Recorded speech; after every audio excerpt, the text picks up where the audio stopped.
अस्सलाम वालेकुम my dear student. उम्मीद है कि आप सब खैरियत से होंगे और अपनी पढ़ाई की तरफ तवज्जो दे रहे होंगे। तो जैसे कि आप जानते हैं कि जो है ना डेली बेसिस के ऊपर हम लेक्चर डिलीवर करते हैं। आज का जो हमारा टॉपिक है वो है grade 9 mathematics for determinant and the matrix. Okay, now आज जो हम स्टार्ट करने वाले हैं वो हमने एडजॉइंट मेथड स्टार्ट करना है। एडजॉइंट मेथड क्या होता है और इसको आपने सॉल्व, इसके लिए जो लीनियर इक्वेशन होती है उसको आपने कैसे सॉल्व करना है। ठीक है, तो क्या है जी, एक्सरसाइज अपने पास है जी 1.6। क्वेश्चन की जो स्टेटमेंट है वो है जी, use the inverse method to find the solution of the matrix. Use the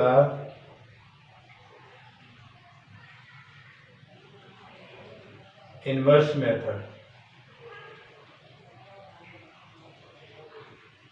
to solve the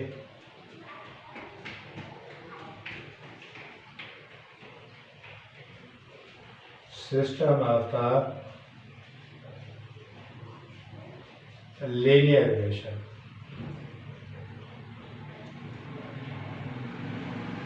इसके अंदर ना दो लीनियर इक्वेशन होंगी। लीनियर इक्वेशन में आपको डिफाइन कर दो। लीनियर इक्वेशन क्या होती है कि जिसमें जो वेरिएबल पावर होती है ना वो 1 होता है, उसको आपने लीनियर इक्वेशन का नाम देना है। अब यहाँ पे अपने पास है जी, इसमें क्वेश्चन नंबर 1 और इसका जो सेकंड पार्ट है वो आपको सॉल्व करना है।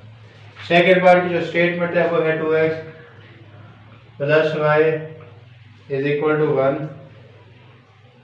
और 6x प्लस 5y और is equal to 6x plus 1 is equal to 1 और पहली क्वेश्चन है जी 2x plus y is equal to 5 is equal to 3। अब ये अपने पास इक्वेशन है, इसके अंदर आपने क्या करना है, जॉइंट मेथड को, यानी कहने का मतलब ये है कि इनवर्स मेथड यूज करना है और इसको जो है ना आपने सॉल्व करना है। First of all we can write as the matrix form. We can write as the matrix form। इसका मतलब ये होता है कि इसको हमने कॉलमों की शक्ल में लिखना है और कॉलम कैसे होते हैं, इस तरीके से दो पेयर ऑफ ब्रैकेट आपने लगानी है। पेयर ऑफ ब्रैकेट के अंदर अगर आप इस इक्वेशन को लिख दोगे तो इस तरीके से, तो ये आपके पास क्या बन जाएगा, ये आपके पास क्या बन जाएगा, मैट्रिक्स फॉर्म आ जाएगी। अब मैट्रिक्स फॉर्म की थोड़ी सी आपने सेपरेशन करनी है और वो क्या है कि इसके अंदर ये जो आपके पास कोएफिशिएंट नजर आ रही है, इसका कोएफिशिएंट नहीं है तो 1 राइट करेंगे। ये प्लस वाले हैं तो इसको आप अलग कर लेंगे और एक्स वाई को अलग कर देंगे इस तरीके से। ठीक है जी, यहाँ पे जो 2 6 1 5 5 में इसे अलग कर लिया है और यहाँ पे एक्स वाई ना वर्टिकल फॉर्म के अंदर लिखेंगे। ये इसके रिटर्न करने का है। दोबारा अगर आप इसमें मल्टीप्लाई, ये दोनों मल्टीप्लाई करेंगे तो वापस अपने पास यही फॉर्म आ जाएगी। यहाँ तक बात अगर आपको क्लियर हो चुकी है तो आगे आप चलते हैं। और मेथड आप कौन सा यूज़ कर रहे हैं, इनवर्स मेथड यूज़ करने हैं तो solve system of the equation. यहाँ पे ना सब्डिविजन का नाम लेंगे। सपोज करेंगे कि जो मैट्रिक्स आ रही है इनको आप कुछ नाम देंगे। ये जो बड़ी मैट्रिक्स आ रही है जिसमें कोएफिशिएंट लिखे हुए हैं, इसको ए का नाम कर देते हैं और ये जो आपके पास है इसको कैपिटल एक्स का नाम कर देते हैं। ये जो एक्स वाई वाली है और जो छोटी मैट्रिक्स है इसको आप बी का नाम कर देते हैं। अब आपको यहाँ पे ये मैं बताता चलूँ कि ये जो ये ए एक्स और बी लिखा हुआ है, ये ए एक्स और बी, ये मैट्रिक्स को जब आप राइट करते हैं तो इसको अपने capital letter of A B C के अंदर से राइट करना होता है, इसके लिहाज से लिखना होता है, ना कि आप समान अपनी तरफ से कोई नाम दीजिए। हमने पहले पढ़ लिया है, हमने थ्योरी के अंदर पढ़ चुके हैं कि इसको हमेशा अपने कैपिटल लेटर का नाम देना। अब जब आपने इसको सपोज कर लिया है तो इसमें इक्वेशन अपने पास क्या आ जाएगी, इसको अगर आप लिखें तो then putting these value in equation तो सो ये ए के इक्वल आ जाएगी, ये एक्स था, ये आपके पास इक्वल टू आ जाएगा बी। तो इसके मुताबिक अगर आप एक्स की वैल्यू निकालें तो ए को आप दूसरी साइड में ले जाएंगे तो ये इनवर्स आ जाएगा।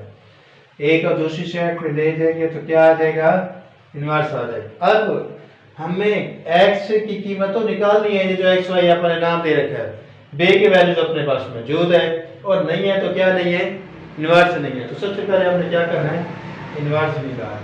तो इन्वर्स जो होता है वो आपको पता होना चाहिए, उसका फार्मूला होता है, लास्ट टाइम आपने पढ़ा था, ये वाला होता है,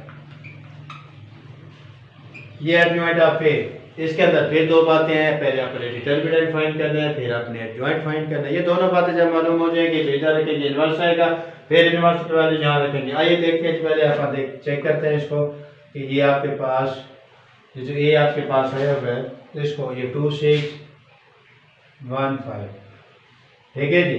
इसको आप सोल्व करते हैं, 2 क्रॉस 5 आपको पता है, इसको इससे मल्टीप्लाई करना होता है, और 6 क्रॉस 1 तो ये आ जाएगा 10, ये आ जाएगा 6 और ये आ जाएगा 4, नॉट इज इक्वल टू 0। अब ये आपके पास क्या है, ये नॉन सिंगुलर है, ठीक है, विच इज नॉन सिंगुलर। अब जब ये नॉन सिंगुलर है तो इसको आपने आगे चलाना है, तो आगे के लिए क्या एडजॉइंट आप देखेंगे, एडजॉइंट के लिए आप इसके अंदर तब्दीली करते हैं ए के अंदर। तो वो कैसे तब्दीली करते हैं पहले भी आपने सीख रखे, आज फिर सीखते हैं। एडजॉइंट ऑफ ए, इधर भी आप एडजॉइंट लिखेंगे, दोनों साइड पर एडजॉइंट को अप्लाई कर देंगे। अब जब एडजॉइंट यहाँ पे आप हटाएंगे तो इसके अंदर तब्दीली क्या करेंगे, ये जो आपके पास है इसको आपने इसकी जगह बदल देंगे, ठीक है जी, और इनके साथ क्या करना है, इनके अलामतें बदल देंगे। तो ये आपके पास एडजॉइंट ऑफ ए आ गया। ये क्या है, एडजॉइंट ऑफ ए। जब आप एडजॉइंट ऑफ ए निकाल लेंगे तो आप इन्वर्स के अंदर बात करेंगे, तो ये जो आपके पास इन्वर्स लिखा हुआ है इन्वर्स में जाएंगे, तो इन्वर्स की जो कीमत है ये आ जाएगी 1/4 और साथ आ जाएगा जी आपके पास, ठीक है। यहाँ तक पहुँचने के बाद इन्वर्स की कीमत आ गई, ये इन्वर्स की कीमत आपने यहाँ पे लगानी है, तो उसके बाद आगे इसको सिंप्लीफाई करेंगे। तो इसको आप सीखने की कोशिश करना। तो x is equal to A inverse B, तो x की वैल्यूज अपने पास है स्मॉल xy, और ये है 1/4, और इनवर्स की वैल्यूज है अपने पास 5 -6 -2 -1 और नीचे है 2 ये, और ए बी की कीमत है जी आपके पास 3/1। हमने कुछ नहीं किया, हमने क्या किया, इनकी वैल्यूज रिप्लेस किया, इनवर्स वाली जगह इनवर्स की कीमत आपने रिप्लेस किया, ठीक है ना, और उसके बाद अपने पास जो है ना तो बी की वैल्यू चाहिए, बी की वैल्यू चाहिए। अब यहाँ पे क्या करेंगे, मल्टीप्लाई करेंगे इसको, 1/4 ऐसे रहने दोगे, ये इधर से रोज लोगे और इधर से आलम लोगे, ये 15 आ जाएगा, और ये प्लस माइनस माइनस हो जाएगा, 1 आ जाएगा, ये आपके पास 18 आ जाएगा, और ये आपके पास प्लस का 2 आ जाएगा, 4 आ जाएगा, ये 14 बन जाएगा, 14 आ जाएगा, ये मिलेगा 16 आ जाएगा, और इसको अगर आप अंदर मल्टीप्लाई करेंगे तो ये कुछ ऐसे बनेगा 1/4 -16, इसको अगर कैंसिल करेंगे तो ये आ जाएगा, ये 4 आ जाएगा। अब आपको पता होना चाहिए ये मुख्तसर हो चुके हैं, तो जब यहाँ तक पहुँच जाएंगे तो जो फर्स्ट वैल्यूज होगी वो आपके पास एक्स की होगी, जो सेकंड वैल्यूज होगी वो किसकी होगी, वाई की। तो आप एक्स की वैल्यूज लिखते हैं, फिर वाई के वैल्यूज लिखते हैं, ये आ जाएगा, और आखिर में आप सोल्यूशन से लिखते हैं, और वो भी कुछ इस फॉर्म के अंदर लिखना है, क्योंकि ये एक्स और वाई की कीमतें हैं, तो ये आपका आंसर है, ठीक है।